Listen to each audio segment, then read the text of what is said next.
Good morning and welcome to the second episode of Susana's Scrapping Corner. I am so pleased to be involved in this motions and fold blog hop with so many talented bloggers. Today I decided to show how to use an iris paper folding technique that is very simple and easy to do, but you can come up with some great different designs for a bunch of different cards. And I just want to show a sample of my original, in which I did a card a little bit on the larger side, and as you can see, the paper folding is in the center of your 2 1/4 inch square opening, and then I used a little stamped image with a little bumblebee inside and stamped the sentiment "just buzzing by" to say have a honey of a day, and just stamped the honey pot in the inside of the card. My project that we're going to be working on today is this one right here. This is just a little bit smaller in dimension, has the same paper folding technique, but this time I chose to use a brad in a center metal flower just to give it a simple little accent. So let's get started. Everything that I needed, that you will even need to make these cards, is right here on my desk. I have my Scotch ATG gun, which my wonderful husband put together for me and I enjoy using very much. I have my card front, in which I've cut out my opening already, and that is a 2 1/4 inch opening.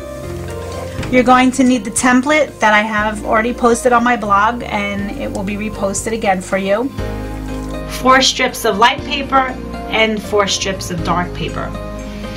I have my bone folder because you want to have a nice clean crisp crease when we fold the paper, and I just decided that I was going to use a little flower button and a pop dot in the center of this card. The best way to do this is to make sure that you have your template taped to your table, because you want to have this part stable for when you're working. You don't want to have your card front and your template sliding, so it'll move out of position.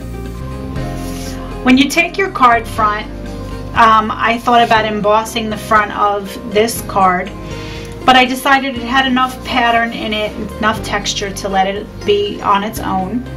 You want to put the textured side face down over your template, and you're going to line that up.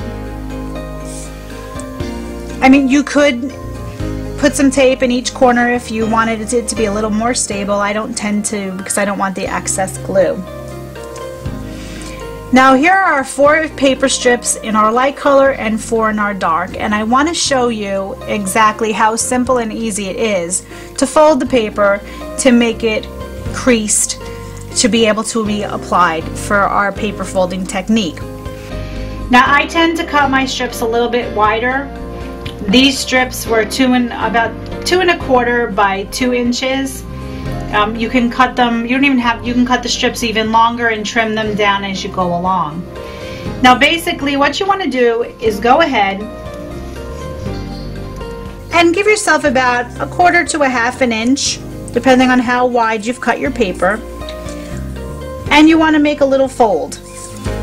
When I turn it over, I want to make sure that this is going to lay absolutely flat, and I take my bone folder and I make sure that I have a nice tight crease so that I don't have to worry about it lifting. With our template and our card front face down, you're going to see these blue lines here. There are 4 blue lines. I like to work clockwise, so I make sure that I lay the paper exactly the same way. These blue lines represent your light colored paper. Now, of course, you're going to want to have your pattern face down, and this creased edge is going to lay across your first blue line. Doesn't matter what side you start out with, but you do want to lay it across the blue line. To be able to adhere this, there's 2 ways. You can use your tape glide gun. You can use your mono adhesive, either one. Some people even use Scotch tape, which I have done on occasion. So what I want to do is I just want to get a little bit of tape on the edges, and I don't want a lot.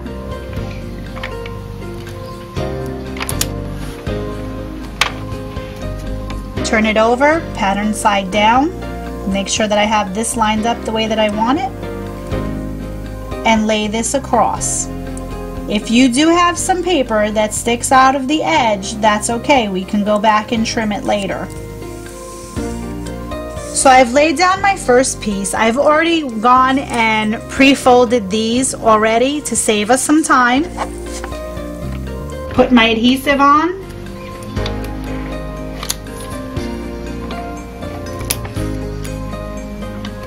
I'm still getting used to using my tape gun. And like I said, I like to work in a clockwise manner. And I'm going to lay down my second strip again along the blue line. Like I said, if you go over it, it's not a problem because we can go back and trim later with some scissors. And I'm going to go ahead and lay out the next two strips of light paper.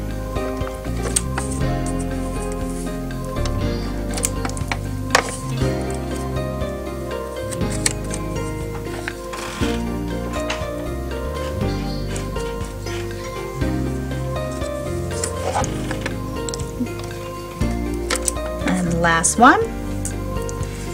I said I do need to get myself an adhesive remover to remove the adhesive where you don't want it. And as you see, it doesn't take a lot of adhesive to put this in.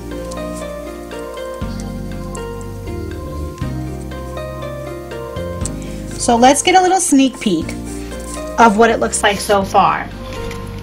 Like I said, we will go back and trim this later, but that's our first fold. We have our light color on as the first layer, and now we're ready to move on to our dark. I go ahead and place this down, and as I said, we already have I normally don't lift it up because I've started placing them. Now we're going to move on to the pink lines in the template, which is going to be for our dark brown paper. This paper that I chose is actually a different weight.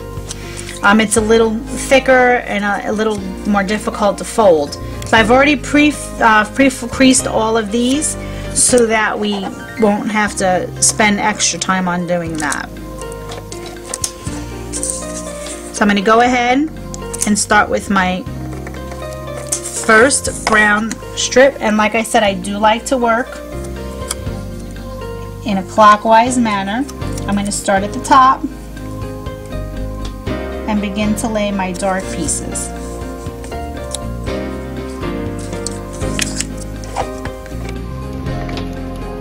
I enjoy making this card because there's not so many strips. There are free iris folding paper technique templates that you can find online. You can use your favorite search engine to find them. Some of them are much more complicated, but do not leave out a center for any type of design. And we are almost there. We almost have all our strips already placed. Like I said, sometimes I use Scotch tape because I just find it a little bit easier, a little bit quicker, but I don't really like the option because I'm not sure how it's going to hold up.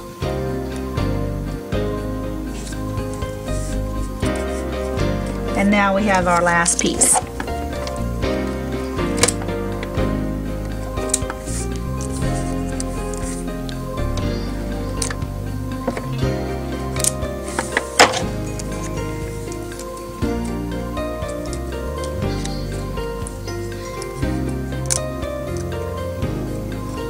So we've already gone and laid down all our pieces, and let's take a look. So we have our light, and now we have our dark as our contrast.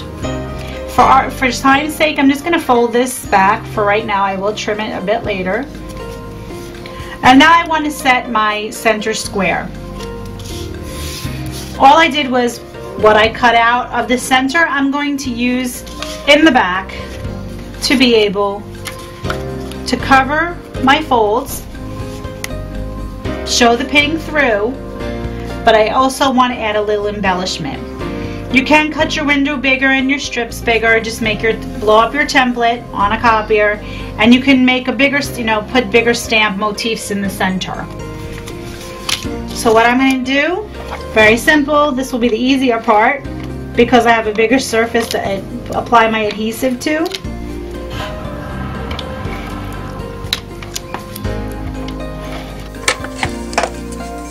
Put that on the back.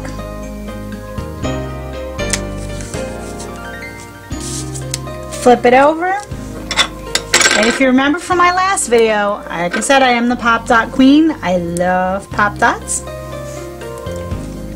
Simply put the pop dot on the back of my button.